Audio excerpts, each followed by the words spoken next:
халыққа берілетін көмекті, әлеуметтік төлемді және басқа да жеңілдіктерді қағаз жүзінде бар қылып көрсетіп, іс жүзінде жоқ қылып, өзара бөлісіп жеп отырған әсіресе әкімдіктегі ұрылар жетерлік. Соның бірі Алматы облысында тексеріс жүргізіліп, қазір қатаң тексерістің арқасында мына кісілер ұсталып, жұмыстан босатылып отыр. Алматы облысында үш бірдей шенеунік қызметінен кетті. Анау мынау емес, өңір әкімінің орынбасары Болат Күреңбеков, білім басқармасының басшысы Салтанат Баспаева және ішкі саясат басқармасының басшысы Ерік Әбитов жұмысымен қош айтысты.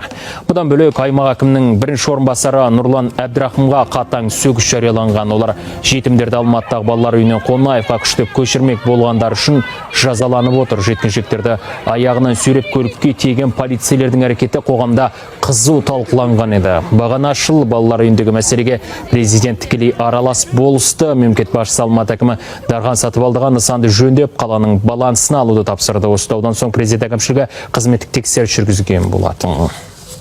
Біздің Алматы қаласында да қай жерде қандай дүние бар, қандай байлық бар екенін қара тышқан сияқты тіміскіленіп жүріп, өзіне қажет болсын, болмасын, халықтың ақшасын жеп қонығып жүрген мемлекеттік қызметкерлер жетерлік.